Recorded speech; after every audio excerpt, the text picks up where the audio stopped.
నమస్కారం. స్వర్ణయుగానికి చీకటి యుగానికి పోలిక ఉంటుందా? ఒకసారి ఆలోచించండి. నెహ్రూజీ వైజ్ఞానిక స్పృహను ఆధారం చేసుకొని పరిపాలన అందించారు. సైంటిఫిక్ టెంపర్ తోటే ఈ దేశం ముందుకు పోతుందని ప్రకటించారు. ఆ విధంగా ఆయన పరిపాలన కూడా సాగించారు. అయితే ఈ దేశంలో ఉన్న వివిధ మతాలలో ఉన్న దైవ విశ్వాసకుల మనోభావాలు ఎప్పుడూ ఎక్కడా దెబ్బతీయలేదు. వారి ప్రార్థనా స్థలాల్ని కూలగొట్టించలేదు. అబద్ధాలు ప్రచారం చేయలేదు. మరి ఇప్పుడు 12 ఏళ్లుగా ఉన్న ఈ ప్రభుత్వం ఏం చేస్తుంది? అబద్ధాల్ని ప్రచారం చేస్తుంది. రాజకీయాలకు మతాన్ని పొలుగుతుంది. మనకు తెలుసు, అద్వానీ ఆధ్వర్యంలో రథయాత్ర తీశారు. దేశ ప్రజల్ని పెద్దగా ప్రభావితం చేసి ఆ శ్రీరాముడి పేరు చెప్పి అధికారంలోకి వచ్చారు.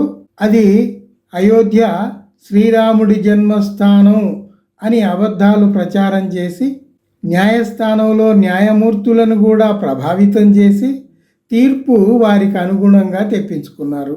అవన్నీ మనకు తెలుసు. కానీ ఆర్కియాలజికల్ సర్వే ఆఫ్ ఇండియా అదే స్థలంలో తవ్వితే అన్ని బౌద్ధ శిల్పాలు బయటపడ్డాయని కూడా ప్రపంచం గుర్తించింది. అడుగుననేమో బౌద్ధ శిల్పాలు ఉంటాయి. అది బాబ్రీ మసీదు.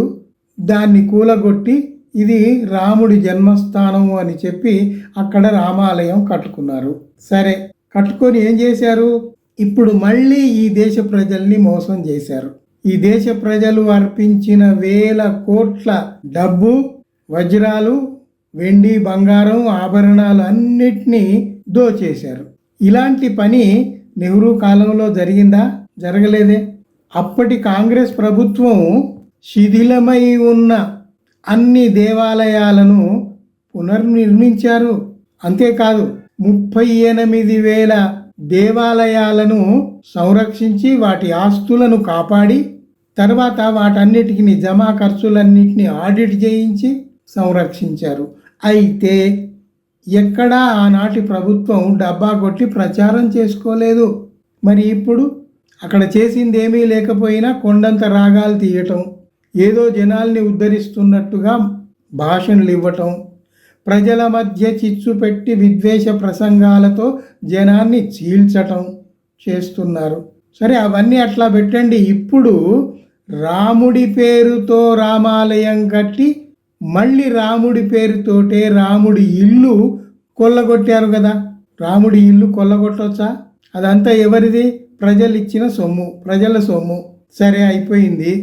ఇప్పుడు ఉత్తరప్రదేశ్ ముఖ్యమంత్రి కానీ ఈ దేశ ప్రధాని కానీ జరిగిన తప్పిదాలను ఒప్పుకొని తమ అసమర్థతను ప్రజలకు తెలియజేస్తూ ఈ దేశ ప్రజలకు క్షమాపణ చెప్పుకోవాలి కదా. చెప్పుకోలేదు.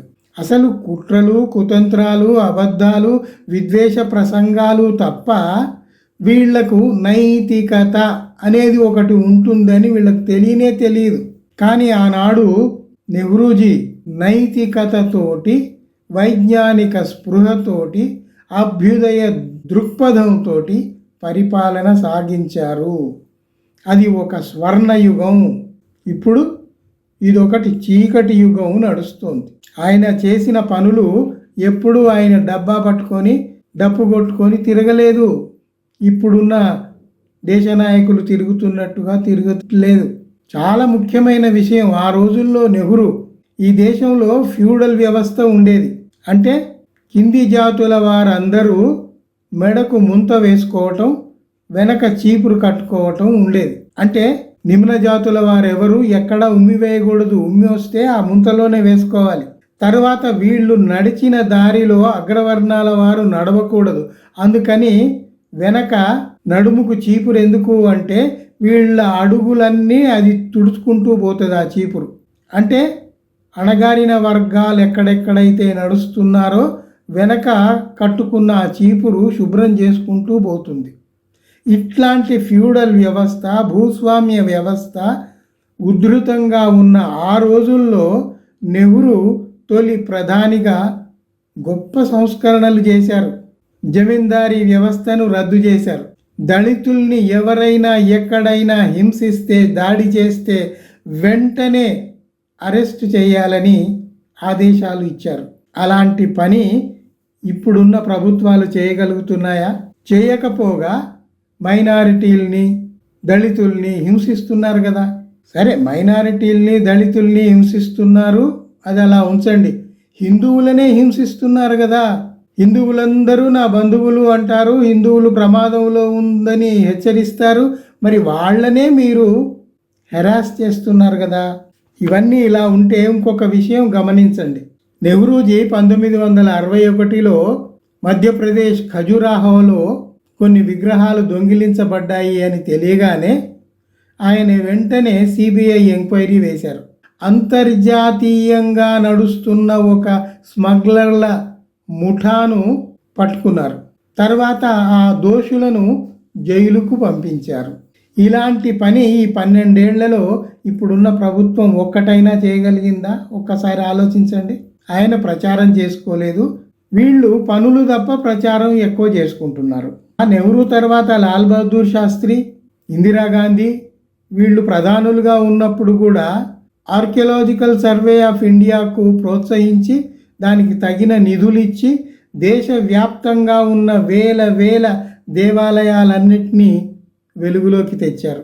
మరి ఇలాంటి పని ఇప్పుడున్న ప్రభుత్వం చేయగలుగుతుందా? చేయట్లేదు కదా. ఇవన్నీ కాకుండా ఇంకొక విషయం చెప్తా మీకు. నమామి Ganga project, purification of Ganga మేము చేస్తున్నాము అని 2014లో ఈ బీజేపీ ప్రభుత్వం వచ్చినప్పుడు ప్రకటించింది. 2014 నుండి 2022 వరకు ఆ ప్రాజెక్టు కొనసాగింది. నమామి గంగా అని ఆ ప్రాజెక్టు పేరుతో 20,000 కోట్లు దోచుకున్నారు. లెక్క లేదు, పత్రం లేదు. సరే, ఆ గంగా నది ఏమైనా శుభ్రమైందా? ఏమీ కాలేదు. ఆ మురికి నీళ్లు ఇప్పటికీ అలాగే పోతున్నాయి. జనాల చెవుల్లో పువ్వులు పెట్టి నిధులు దండుకోవటం ఈ ప్రభుత్వానికి తెలుసు. అంతకు మించి మరో పని ఈ ప్రభుత్వం చెయ్యటం లేదు. నిన్న రామాలయం దోపిడీ అయినా, నమామి గంగా ప్రాజెక్ట్ అయినా, అంతకుముందు ఎలక్ట్రోల్ బాండ్స్ అయినా ఎన్నో లెక్కలేనన్ని అవకతవకలు జరుగుతున్నాయి. నిధులన్నీ వైజ్ఞానిక పరిశోధనాశాలలకు ఇవ్వకుండా మళ్లించి మోడీ ఆయన సహచరులు విదేశీ యాత్రలు చేయటానికి ఖర్చు పెట్టుకుంటున్నారు. దళితులకు, వాళ్ళ పాఠశాలలకు, హాస్టళ్లకు ఖర్చు పెట్టాల్సింది లాక్కుని వాళ్ళు ఖర్చు పెట్టుకుంటున్నారు. ఎంతసేపటికి అధికారంలో ఎలా ఉండటం అనే పథకాలు, కుట్రలు, కుతంత్రాలు తప్ప ప్రజాహితం కోరి ఏ చర్యలైనా తీసుకుంటున్నారా? ఒక్కసారి ఆలోచించండి. నాకు తెలిసిన కొన్ని విషయాలు మీ ముందు పెట్టాను. ఇవి సబబుగా ఉన్నాయా లేదా ఆలోచించండి. మీరు కూడా ఆలోచించి ఇవి నిజమే అని అనుకుంటే మీ స్నేహితులతో చర్చిస్తూ ఉండండి. నిజాల్ని మనం బయట పెట్టడమే మన ప్రథమ కర్తవ్యం అని అనుకుంటూ ఉండాలి. అబద్ధాలలో బతకకూడదు, అబద్ధాలు నమ్మకూడదు. ప్రస్తుతానికి ఉంటాను. సెలవు.